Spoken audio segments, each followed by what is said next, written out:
ისევ საქართველოს მოამბეში გასული სიუჟეტის შემდეგ სოფელ აკაურთაში დემონტაჟი დაიწყო. საუბარია მეხუთე საუკუნის ეკლესიის ტერიტორიაზე მოწყობილ ნაგებობაზე, რომლის აშენების ნებართვა როგორც ცირკვევა თავის დროზე გაცემული არ იყო. ფაქტმა ძეგლთა დაცვის სპეციალისტებს შორის პროტესტი გამოიწვია, რის გამოც ობიექტის დანგრევა გადაწყდა. შეგახსენებთ, რომ 27 სექტემბერს ამ თემას მოამბემ სპეციალური რეპორტაჟი მიუძღვნა. უნებართვომშენებლობის დემონტაჟი აკაურთას ეკლესიის ეზოში გუშინ დაიწყო. კულტურული მემკვიდრეობის ძეგლის ტერიტორიაზე მონასტრისათვის საჭირო დამხმარე ნაგებობის გადახურვის დემონტაჟი რამდენიმე კვირის წინ ბოლნისის ეპარქიისგან კულტურული მემკვიდრეობის დაცვის სააგენტომ მოითხოვა.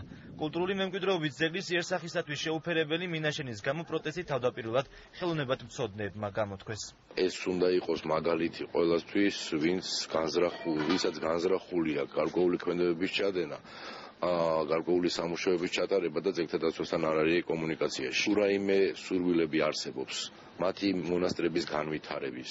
ჩვენ მზად ვართ დავეხმაროთ სწორი კონცეფციის შემუშავებაში, სწორი პროექტის შემუშავებაში.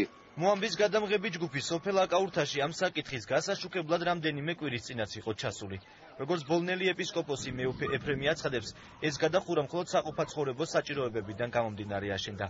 მეუფის თქმით, მონასტრული ცხოვრებისთვის ინფრასტრუქტურა აუცილებელია. თუმცა ამის შემდეგ ისინი ძეგლის მიმდებარე სამშენებლო სამუშაოების საწარმოებლად კონსულტაციებს კულტურული მემკვიდრეობის დაცვის სააგენტოსთან გაივლიან. ის იყო დროებითი ხასიათის, არა კაპიტალური მნიშვნელობის იმისათვის, რომ წვიმის პერიოდში მონაზონთა საცხოვრებელ ადგილზე წვიმა არ მისულიყო და ეხლა იქნა გათვალისწინებული კულტურული მემკვიდრეობის სააგენტოს შესაბამისი რეკომენდაცია, რის შემდგომაც მოხდა ცვლილება. ბოლნისის რაიონის სოფელ აკაურთაში მდებარე ბაზილიკა მეხუთე საუკუნისაა, რომელსაც ეროვნული მნიშვნელობის უძრავი ძეგლის სტატუსი 2006 წელს მიენიჭა. ძეგლს რეაბილიტაცია 2007 წელს ჩაუტარდა. მის ირგვლივ სამშენებლო სამუშაოები აქ 2 წლის წინ დაიწყო.